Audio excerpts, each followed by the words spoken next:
एक व्यक्ति गांव में रहने वाला था और बहुत वैसे गांव में बिना पढ़ा लिखा, पुराने जमाने की बात, मेला देखने गया वो।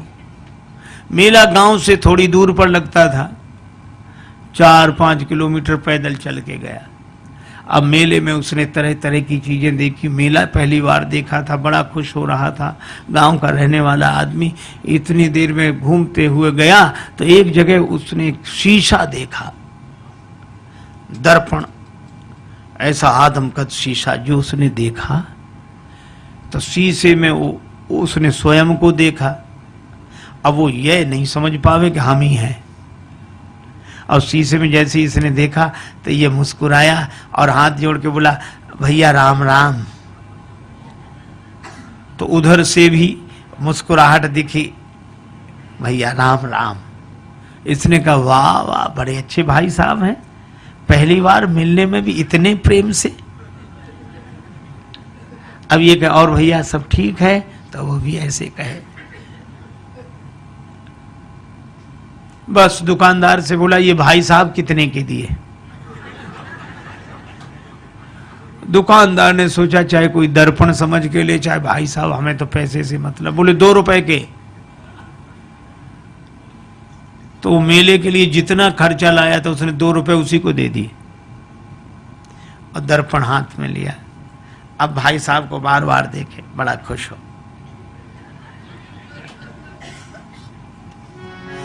कृषक एक सीसा ले घर आयो, कृषक एक सीसा ले घर आयो, अपनों सो प्रिय साथी पाके हेरी हेरी हर सायो। कृषक एक सीसा ले घर आयो, कृषक एक सीसा ले घर आयो। तन मन धन दर्पण पे वारे, दिन में कीतिक बार निहारे।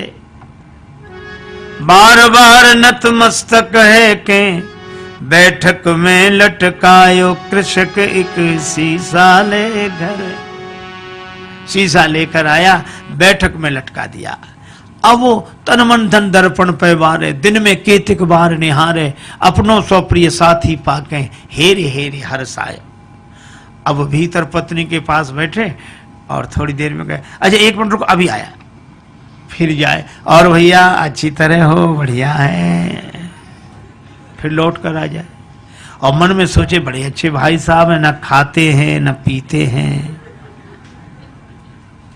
और हमेशा मुस्कुराते रहते हैं, प्रसन्न रहते हैं, बहुत अच्छे हैं भैया, वाह वाह। फिर जाए, फिर आ जाए। अब दिन में 2-3 बार ऐसे ही करे तो पत्नी को लगा कि पहले तो ये कभी ऐसे जाते नहीं थे, ये जाते कहाँ हैं? ठीक है, ये जब बाजार जाएंगे तब मैं देखूंगी। वो गए कहीं बाहर घूमने, पत्नी गई देखने कि देखूं तो क्या ये बैठक में क्या है जो बार बार। अब पत्नी गई तो वहां तो शीशा था और शीशे में जो पत्नी ने देखा तो उसे अपनी शक्ल दिखी। पत्नी बड़ी नाराज, अब मैं समझ गई, इसी की वजह से आता है। अब इसने मुक्का ताना, दांत कट गए, चू चू, तो उधर से भी मुक्का ताना, दांत कट गए। बस संभ्रम चली आई घरवारी, सन्मुख सुंदर नारी निहारी। आय गई है सौत हमारी, क्रोध हृदय में छायो। कृषक एक शीशा ले घर आए। अब उसको बड़ा क्रोध हमारी सौत को ले आया है, इसी की वजह से आता है। और बस भाग पड़ी, बस मैं न रहूंगी, विष हूं या डूब मरूंगी।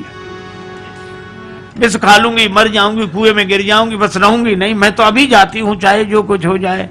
और रोना शुरू किया तो धाई सास बहू रानी ने कैसो रुदन मचायो। कृषक एक शीशा ले घर आए। उसकी सास दौड़ी, क्या हुआ क्या हुआ, बेटी क्यों रो रही है, बहू क्यों रो रही है? बहू बोली, अपने बेटे की करतूत देखो, बैठक में किसको लाकर बिठाया, और मैं तो रहूंगी नहीं, चली जाऊंगी। और सास बोली नहीं मैं देखती हूँ मैं देखती हूँ। अब सास गई और सास ने बैठक में जाके जो दर्पण देखा तो उसे बुढ़िया दिखाई पड़ी। दिखेगी तो सास क्या बोली, अच्छा आप हो भाई राम राम। वो भी राम राम बोली। क्षमा करना बहू समझ नहीं पाई। फिर बहू को डांट कर बोली क्या कह रही है तू? बुढ़िया है, वृद्धा माता हमारी उम्र की है, सेवा के लिए लाया होगा।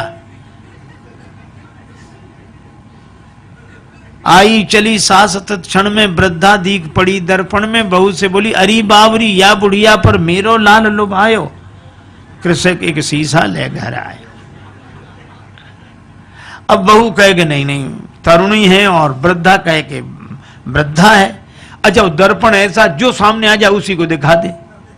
बहू सामने जाए तरुणी देखो ये बैठी और सास कहे हट मैं देखती हूँ। वो देखे सो वृद्धा देखे। अब सास बहू का झगड़ा, सास बहू का झगड़ा आके ससुर निवारो। ससुर ने कहा क्या है मैं देखता हूं, क्यों ये कलह मचा रखा है। अब ससुर आया, ससुर ने कहा तुम दोनों अलग हो। अब ससुर ने जो देखा दर्पण तो उसे बूढ़ा आदमी दिखाई पड़ा। तो ससुर बोला अरे भैया राम राम आप हो, माफ करना ये समझती नहीं है। दोनों को फटकारा। दाढ़ी वालों पुरुष देख के दोनों को फटकारो। ससुर बोला ससुर अरी मूर्खाओ धर के मानो देह लजाओ। मर न गई तुम नारी पुरुष को भेद समझ ना पायो। तुम स्त्री पुरुष का भेद नहीं समझ सकी। सास कहे नहीं है तो वृद्धा बुढ़िया है। ससुर कहे कि नहीं बूढ़े भाई साहब बैठे। और बहू कहे कि नहीं तरुणी है। अच्छा अब एक बात बताओ इनमें कौन आदमी गलत बोल रहा है? कोई गलत नहीं बोल रहा है, पर प्रश्न ये कौन सही बोल रहा है? कोई सही नहीं बोल रहा है और कोई गलत नहीं बोल रहा है। इतने में वो व्यक्ति आ गया, गांव में गया था घूमकर। क्या है? मां बोली बैठक में किसको बिठाया है? वो बोला हमारे भाई साहब हैं। बहू बोली भाई साहब है। एक तरुणी को लाकर बिठाया। वृद्धा बोली नहीं वृद्धा है। और ससुर कहे वो पिता कहे कि नहीं वृद्ध व्यक्ति है। वो कहे नहीं हमारी तरह युवक हैं। अब जो दर्पण के सामने जाए दर्पण उसी का चेहरा दिखा दे। अच्छा अब आप बताओ, शीशा से बनते शुभ दर्शन तापे मचो घोर संघर्षण। और इसके हाथ में जाए शीशा, उसके हाथ में जाए, इसके हाथ में जाए, और ऐसे हाथों में जाते शीशा गिर गया, टूट कर टुकड़े टुकड़े हो गया। और जैसे ही दर्पण टूट गया तो दो बचे कि एक ही। फिर दूसरा कोई था ही नहीं, न भाई साहब, न तरुणी, न वृद्धा, न वो वृद्ध व्यक्ति। एक ही था और एक ही है और एक ही। देखो कितनी अद्भुत बात। इसी तरह वह एक अद्वैत परमात्मा ही है। प्रेम में वह अनन्यता में एक होकर रहता है, ज्ञान में वह अद्वैत में एक होकर रहता है। ये तो माया के दर्पण के कारण द्वैत की अनुभूति हमें होती है और हम अपने ही उस चेहरे को एक में दो देख लेते हैं, भाई साहब और ये और वो, सब सारा संसार बन जाता है। लेकिन एक आदमी की अंगूठी खो गई, बड़ा परेशान। एक महात्मा मिले, महाराज मेरी अंगूठी खो गई, आप तो सर्वज्ञ हैं, सब जानते हैं, तो बताएं मेरी अंगूठी कहाँ है, बड़ी कृपा होगी। महात्मा बोले मैं बता दूंगा। तो बताओ महाराज कहाँ रह गई? कुर्ते की जेब में है, तकिए के नीचे है, कि मकान में रह गई, कहाँ रह गई? अंगूठी मिल नहीं रही। महात्मा बोले अंगूठी कहीं भी हो, पर जहां भी होगी सोने में ही होगी। अंगूठी सोने से अलग हो ही नहीं सकती। हा? और सच्ची बात है, हम सबसे अलग हो सकते हैं पर भगवान से अलग हो ही नहीं सकते।